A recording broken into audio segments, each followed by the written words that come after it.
Hey Gear Seekers, I'm Nick. We've covered heaps of different MSI panels over the years here on the channel, but I think the MSI Optix MAG281URF is one that might tick some boxes if you're looking for a high refresh rate 4K panel that's not too small and not too big. Let's take a closer look.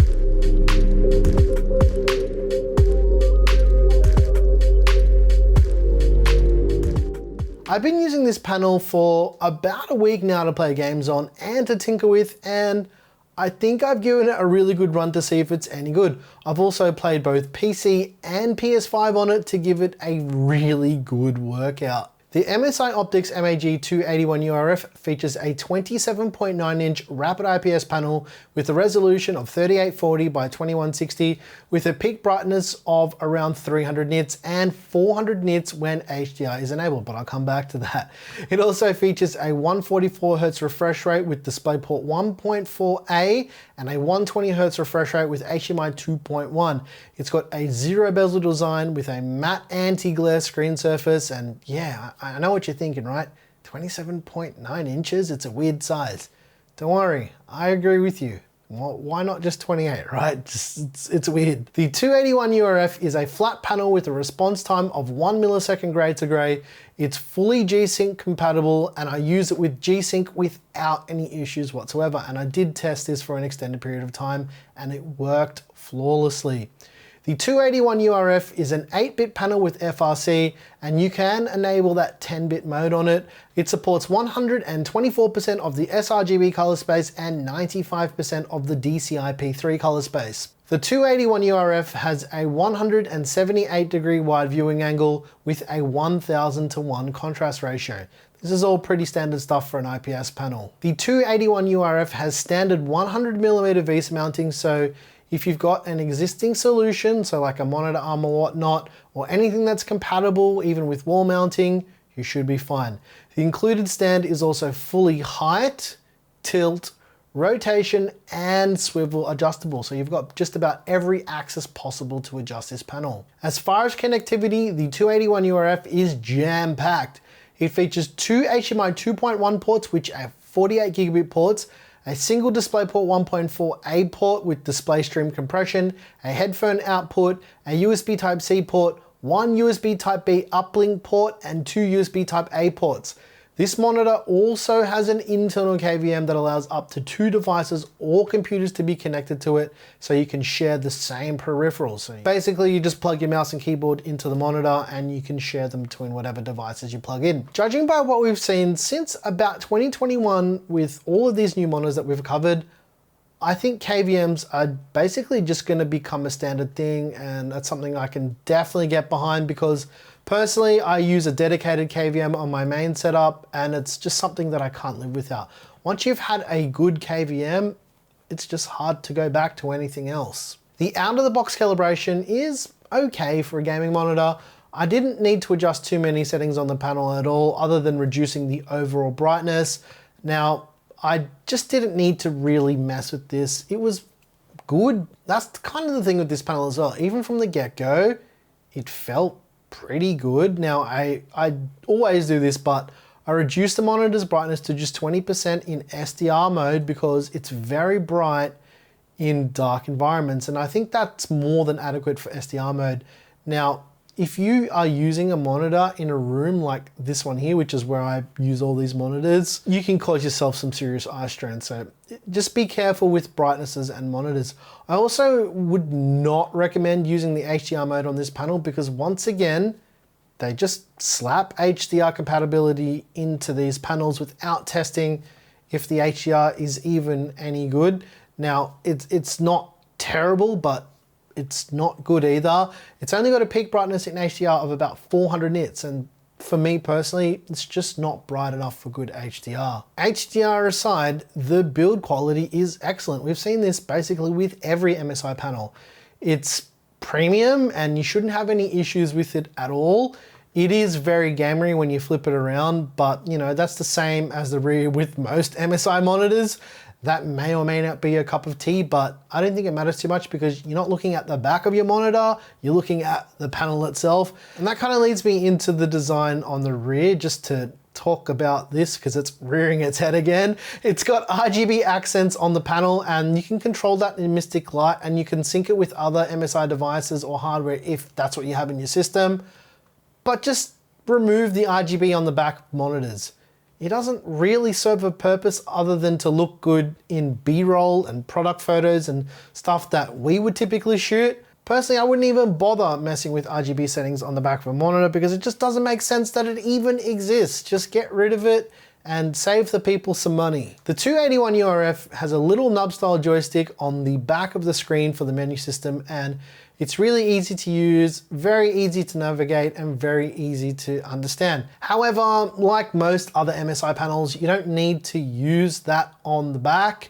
You can just use the software control in Windows only. Don't even get me started with that.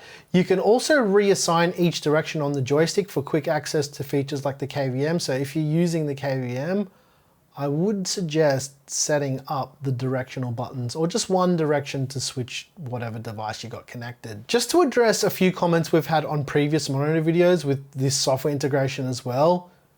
This applies to basically every monitor that's got software integration regardless of who makes it, but you need to attach the included USB cable to be able to use these features. So USB-C would work fine, or the USB Type A to Type B cable for the uplink.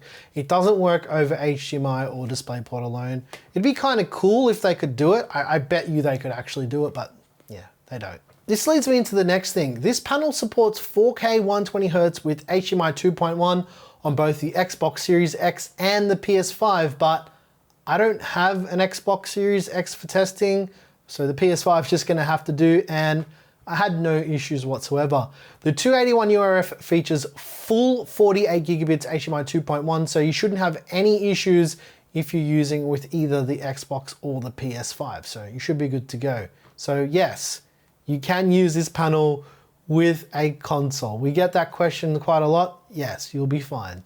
For gaming, the MSI 281URF is really, really good. Now, I spent my weekend finishing Stranger of Paradise on this panel and I had a pretty good experience. The colors are great, the experience is excellent, and overall, to be honest, this is probably one of the better 4K panels I've used, and I've tested quite a few in my time of doing this YouTube thing, and here's why. At roughly 28 inches in size, it doesn't matter how close you sit to the panel or how far away you sit from the panel, the experience is great. So if you're playing console games at a desk, it's a pretty good size. The most common monitor size, even for older panels, is about 27 inches, so just under 1 inch extra. This panel should drop in and replace any panels you already have if that's what you're doing. Not only that, it compares quite well to the competition in terms of price and performance as well. And obviously, there are some outliers in this category of monitor, but I can't comment on those panels because I've never actually used some of them. So I don't think it's a fair comparison to compare this to that and whatnot. You get the idea, right? Well, that's the thing. If I really sit down and think about things that I don't like about the 281URF, I come up blank, except for one thing, and I always say this in MSI monitor videos. The model numbers for MSI panels are just unnecessarily long. Why are they like this? I feel like every time MSI brings out a new panel, it just gets longer and longer and longer. It gets harder for us to talk about because it's just this string of text that means absolutely nothing to the regular person. I obviously understand what it means, but MSI fixed this. It's too much. Not everyone understands your internal product designations. Just call it something cool and memorable. I don't know.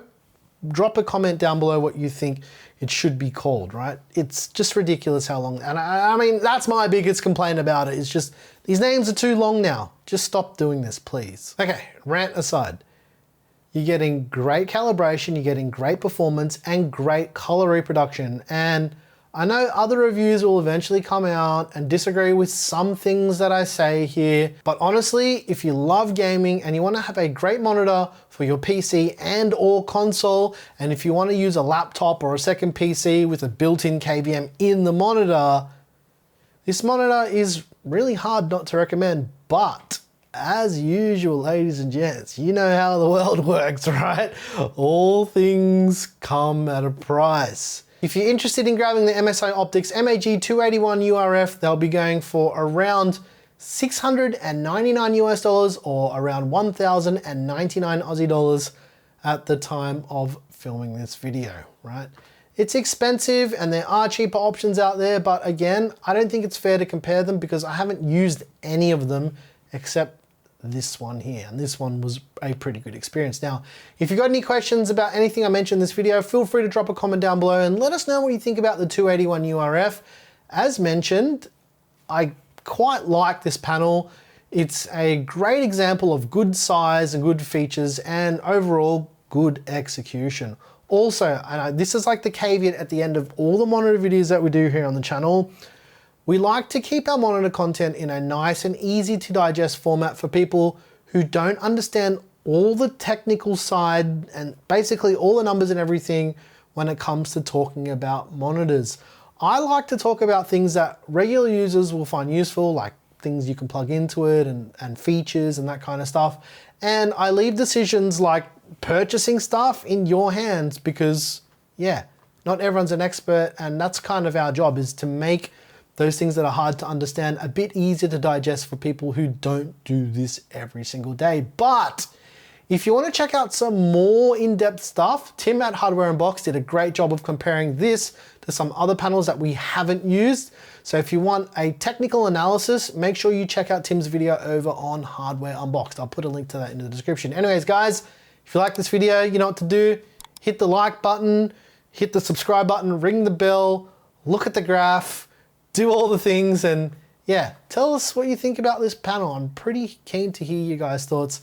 Once again, thank you so very much for watching. I'm your boy Nick with Gear Seekers. You peak, we seek. And honestly, I had a great time with this panel.